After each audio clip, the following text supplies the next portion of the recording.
Bienvenidos. Esto es Fuera de la Caja. Yo soy Macario Esquetino y le agradezco mucho que me escuche en esta nueva emisión de largo aliento en la que creo que podemos culminar, eso espero, lo que hemos estado platicando últimamente acerca de esta secuencia de hechos que nos ha llevado a vivir en el momento en el que estamos, que es un momento sumamente complicado. Hemos platicado cómo nos organizamos los seres humanos a través de grupos que para poder crecer más allá de lo que naturalmente somos capaces de aguantar, que es un grupo pequeño, tal vez 50, 60 personas, en el caso extremo, la banda de los 150 individuos, más allá de este número se requiere una estructura externa a nosotros, el exocerebro del que habla Roger Bartra, por ejemplo, una construcción cultural que nos permita resolver el problema de la cooperación. Es el problema más importante para los grandes grupos.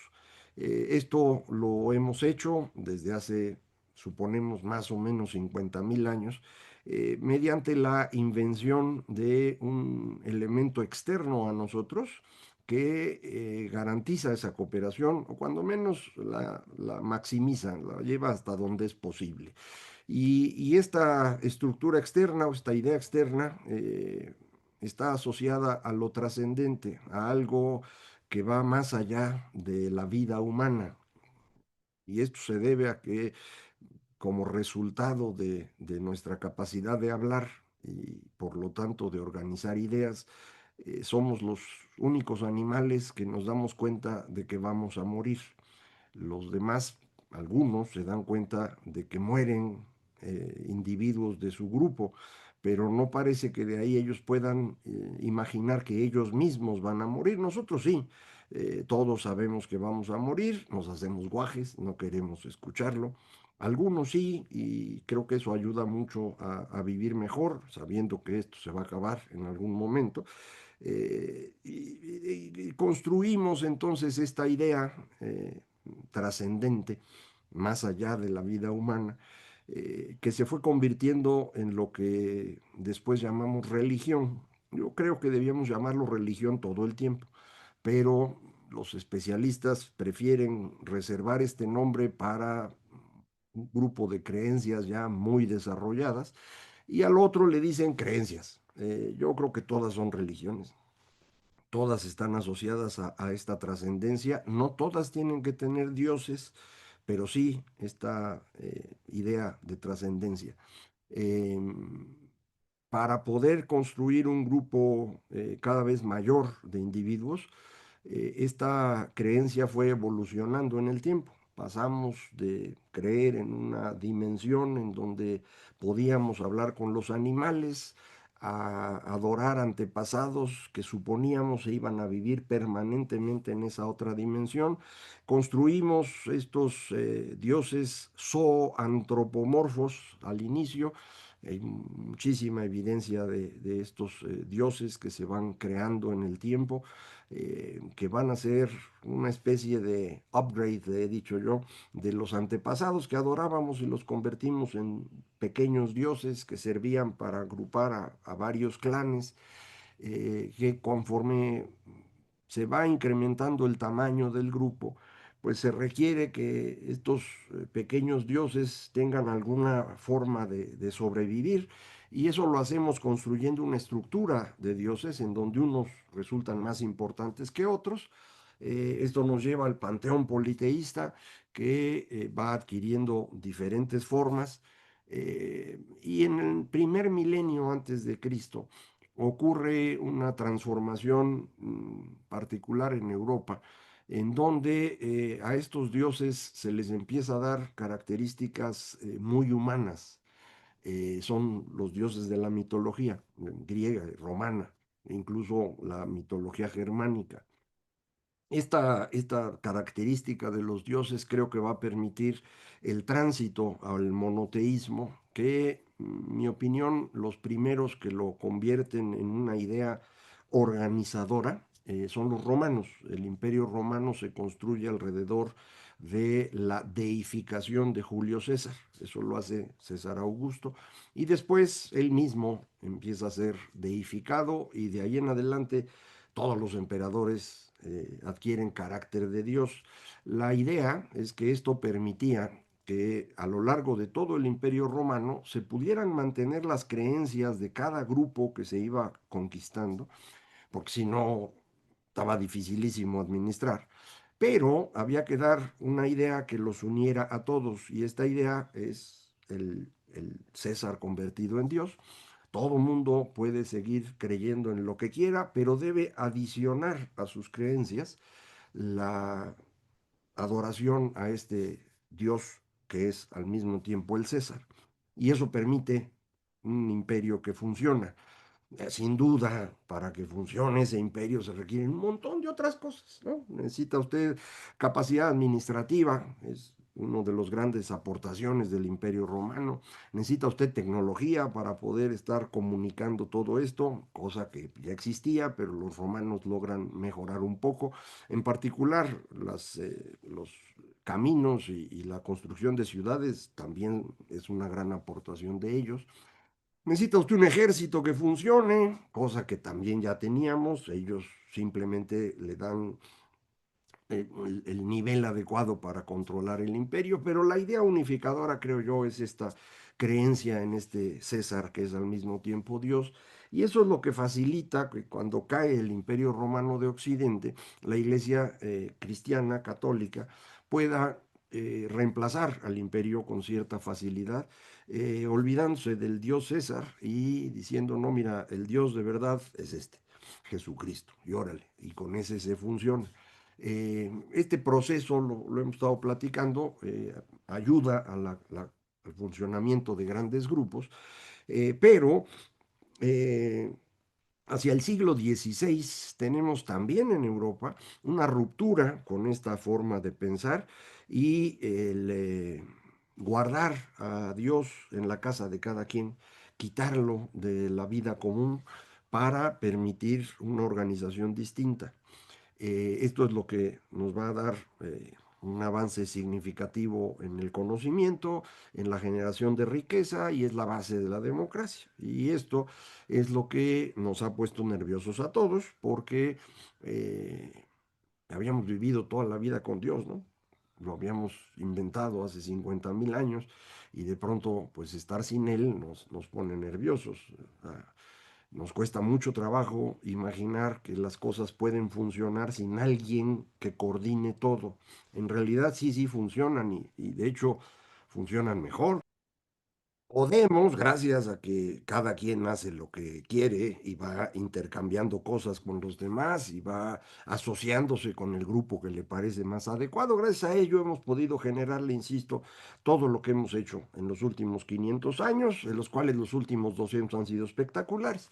Ya lo habíamos platicado esto y algunos se quejan y dicen, no, las colonias es de donde sacó dinero Europa. Eso no es cierto, ya se los dije. Algo ayuda, pero la esencia del crecimiento económico no tiene absolutamente nada que ver con el periodo colonial. Eh, de eso siguen hablando muchísimas personas, sigue siendo una especie de gran sufrimiento de los europeos por culpa del cual hacen cosas que no deberían estar haciendo. Pero bueno, ese es un asunto que me reclaman. Otro que me reclaman es que eso de que cada quien haga lo que le da la gana está muy mal porque el individualismo es negativo para el ser humano. Esto lo entiendo porque otra vez somos un animal social, pero no necesariamente la organización comunitaria es la más efectiva. Ya platicamos hace algunas sesiones de estas cuatro formas de relación que nos pueden ayudar a entender mejor el funcionamiento de las personas. La relación comunitaria, la relación de igualdad, la relación de autoridad y la relación económica. Eh, Puede usted funcionar muy bien en comunidad con su familia, con sus amigos cercanos, pero no lo puede hacer más allá de eso. Si lo intenta, va usted a quedar en manos de personas que van a abusar de usted. Esto yo creo que debería ser muy claro, pero algunos no lo ven así, creen que puede uno tener una comunidad inmensa. Es precisamente de ahí de donde surge esta opción política que empieza a ser relevante en el siglo XVIII, que es la izquierda, que tiene como idea fundamental que los seres humanos podemos vivir como hermanos, que esto lo único que necesita es la guía de los iluminados para que funcione, ya sea la vanguardia del proletariado o sean nuestros intelectuales que pueden resolver todos los problemas y pueden hacer ingeniería social porque ellos saben mucho. El resultado de esto en todas las ocasiones ha sido una desgracia, millones de muertos siempre y empobrecimiento. Eh, pero vende bien, porque especialmente entre los jóvenes la idea de comunidad es muy atractiva. Yo también fui joven, ya no lo soy, pero fui, y efectivamente me parecía que podíamos vivir como hermanos. Con el tiempo aprende uno que no es así, pero es difícil transmitirlo porque ya sabe usted, nadie escarmienta en cabeza ajena. Entonces, pues muchos quieren experimentar esto. La situación más trágica aquí evidente de cerca que tenemos es Cuba, la destrucción de Cuba por parte de un grupo que les ofreció vivir como hermanos y los puso a vivir como esclavos para aprovecharse de su trabajo. 67 años llevan ya. Es una tragedia espantosa. La otra opción que nos surgió en el tiempo fue de aquellos que le tienen miedo también a los individuos y que creen que debe haber alguien que coordine. Y ese alguien que coordine debe ser un hombre fuerte, respaldado por una religión, eh, la verdadera. Obviamente cada quien tiene su religión verdadera, ¿no? Pero el hombre fuerte se impone y quiere mandar. Y esto es lo que nos proponía la opción dinástica cuando surgen las naciones, que va a tratar va a ir evolucionando y se convierte en monarquía, en ese imperialismo al que hay que culpar un poco del colonialismo, y en el siglo XX se convierte en el fascismo, ahora en MAGA, ¿no? Pero tenemos opciones en otras partes del mundo que no son MAGA, pero es la misma cosa. Esto tampoco funciona y también lleva a millones de muertos. Eh, Toda la evidencia que tenemos es esa. No habría manera de sostener a los 8.000 millones de seres humanos que vivimos hoy, viviendo razonablemente, si no fuese gracias a este gran invento de Occidente que llamamos liberalismo, que se convierte en una tecnología y una ciencia que generan cada vez más capacidad de producir riqueza, la cual puede producirse gracias a que cada quien puede intercambiar cosas sin estar dependiendo de que alguien decida qué sí se puede y qué no se puede. Eh, Esto es lo que ha funcionado, pero le insisto, entiendo que la gente le tiene miedo. Pero cerraba yo la semana pasada diciendo pues que hemos tenido ciclos, ¿no? Y que pues hay muchas personas que han tratado de encontrar estos ciclos, a qué responden. En economía había algunas hipótesis, fueron más o menos populares hace unas pocas décadas, el ciclo de Kondratiev, un ciclo largo que ocurría en las economías. Está también en economía el famoso ciclo de negocios, que está asociado a las recesiones y demás. La escuela austriaca de los economistas concentra sus explicaciones alrededor de este proceso en términos de cómo el capital se puede usar de mejor o peor manera. Son explicaciones interesantes, todas ellas están muy centradas en los últimos 500 años. Entonces, pues no nos ayudan a entender lo anterior y necesitamos lo anterior porque si no, no estamos hablando de los seres humanos, estamos hablando de un periodo específico de la historia que podría estar acabándose. En consecuencia, nos impediría entender hacia adelante, ¿no? O incluso entender lo de hoy. Por eso le insisto que no me gusta quedarme en periodos pequeños. Ya no digamos la coyuntura que platicamos los martes, no. Incluso hablar de 100, 200, 500 años es una perspectiva muy chiquita y no nos ayuda.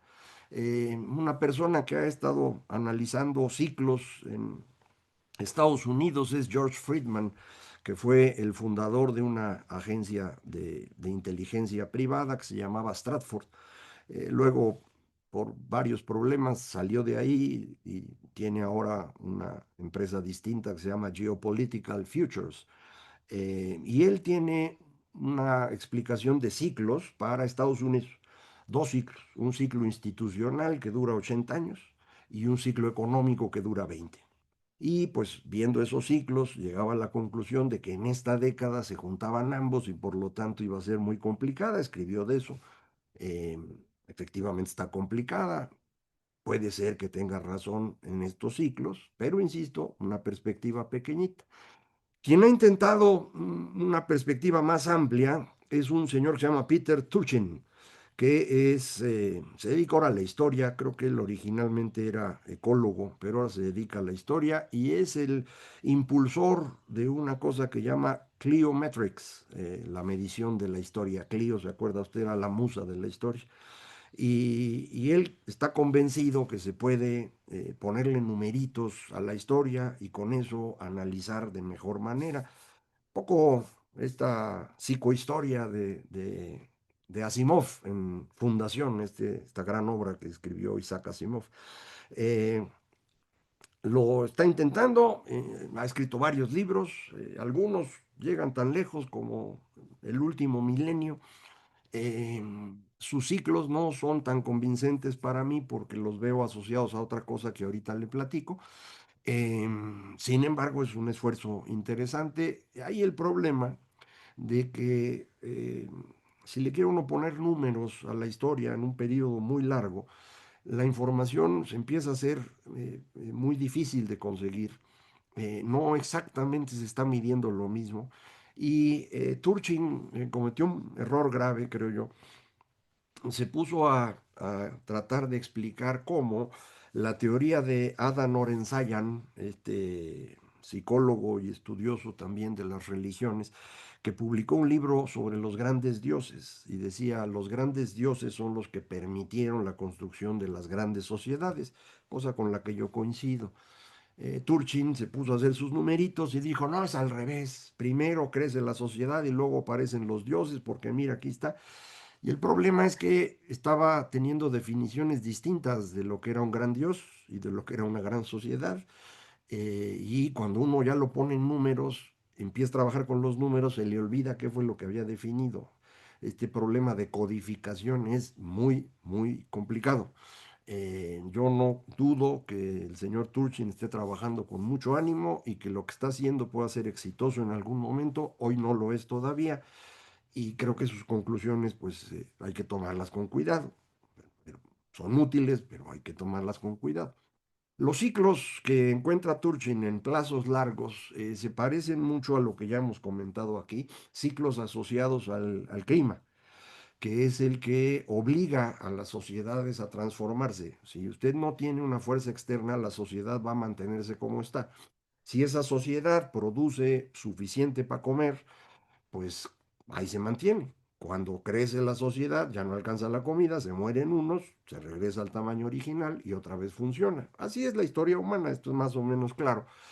Y esa capacidad de producir comida está asociada a pues, la tecnología que uno ha logrado desarrollar, al tamaño del grupo que se ha podido construir gracias a la religión que se tiene, y ahí va uno funcionando. Viene un golpe de clima, de los cuales tenemos muchos en el tiempo, ya alguna vez los platicamos, si quiere otro día los vuelvo a platicar, y entonces hay que reacomodar. Y en el reacomodo, ideas que andaban surgiendo por ahí empiezan a ser más útiles. Y entonces, en vez de tener diosesitos chiquitos, empezamos a hacer nuestra estructura de dioses, el panteón politeísta, y luego pues surge la idea de que un solo dios sale mejor que muchos porque permite unificar grandes grupos, etcétera. Entonces, creo yo que estos ciclos asociados al clima son los que mejor ayudan a entender procesos largos, largos, largos. Sin embargo, a partir de que en el siglo XVI los europeos empiezan a viajar por todo el mundo y empiezan a acumular conocimiento, el clima empieza a ser menos importante. No deja de ser importante, pero es menos importante. Esto permite que si de pronto tienes un problema climático en Europa, pues el maíz que estás produciendo en América lo puedes llevar para allá. De hecho, las papas las llevaste y con eso mantuviste a la población de Irlanda viva en mediados del siglo XIX. O sea, no estoy hablando de hace 300 años, ¿eh? Entonces, esto permitió salir un poco de la presión del clima. ¿Qué es lo que de entonces para acá produce los ciclos? Yo creo, he planteado que lo que cambia la estructura social ya no es el clima, sino es nuestra forma de comunicarnos. A partir de la invención de la imprenta, pudimos tener acceso a mucha más información.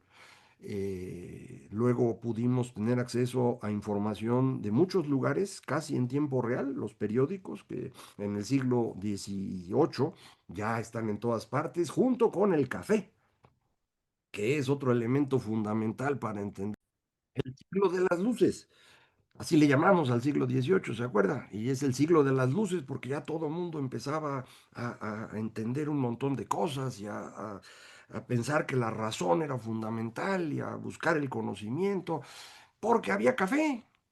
Y en el café iba la gente y se leía el periodiquillo que había salido. No todo el mundo tenía que saber leer, bastaba con ir a pedir el cafecito y alguien se ponía a leer y todo el mundo se ponía a discutir y empieza una forma diferente de crear conocimiento a la que teníamos antes. Ya no se necesita que usted se vuelva monje para que pueda tener acceso a una biblioteca y pueda con base en eso empezar a aprender algo mediante mecanismos bien rígidos que eran los que tenía la iglesia. No, de pronto ya salió un libro de un señor que no sabes cómo se llama, el libro se llama El Tratado Teológico Político, y dice que los individuos y que la democracia, y yo, órale, güey, Spinoza cambia el mundo en el siglo XVII, y esto en el siglo XVIII es la Ilustración, y ocurre porque tenemos periódicos y tenemos café, y luego esto genera una angustia muy grande,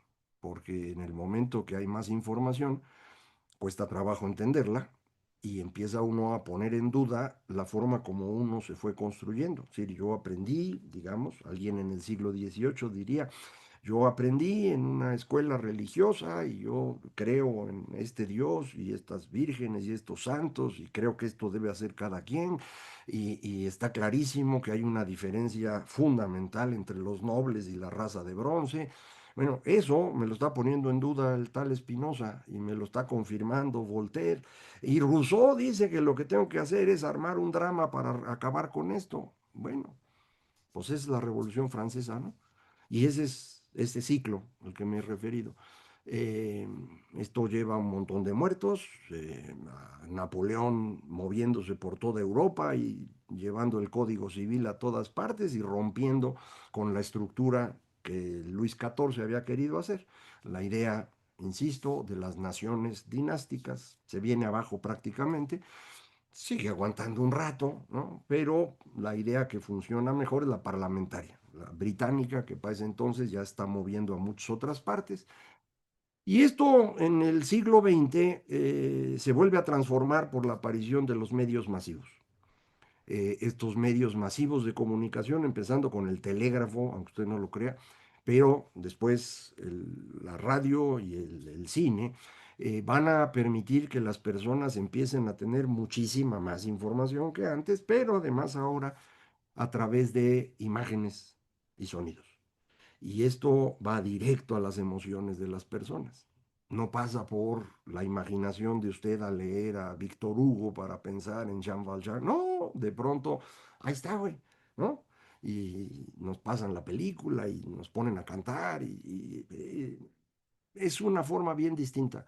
Y esto nos lleva a otra estructura social distinta durante el siglo XX que va a acabar dependiendo esencialmente de la televisión y la televisión, como sabe usted, permite que una persona informe a millones. Y esto permite concentrar el discurso en los temas que esa persona propone. No es un político, es un comunicador. Comunicadores que fueron famosísimos durante el siglo XX, todavía a inicios de este siglo, pero ya mucho menos, porque en este siglo se nos aparece este artefacto, ¿no? Las redes el YouTube, el teléfono inteligente, y esto nos lleva a una tercera etapa. Entonces, estos tres momentos son momentos de una inmensa incertidumbre, de una gran angustia y por lo tanto un momento de gran éxito para las opciones que quieren acabar con la democracia liberal. Período de la Revolución Francesa, el período de entreguerras entre la Primera y la Segunda Guerras Mundiales, hace justo 100 años, y hoy. Y en cada uno de esos momentos lo que tenemos es un gran enfrentamiento. En los dos extremos nos surgen personas que dicen el mundo debe ser así, de una sociedad comunitaria de hermanos guiada por la vanguardia iluminada, o debemos regresar a una sociedad religiosa estructurada alrededor del poder concentrado en el hombre fuerte. Las opciones del siglo XVIII, fines del XVIII, las opciones de inicios del XX, las opciones de hoy.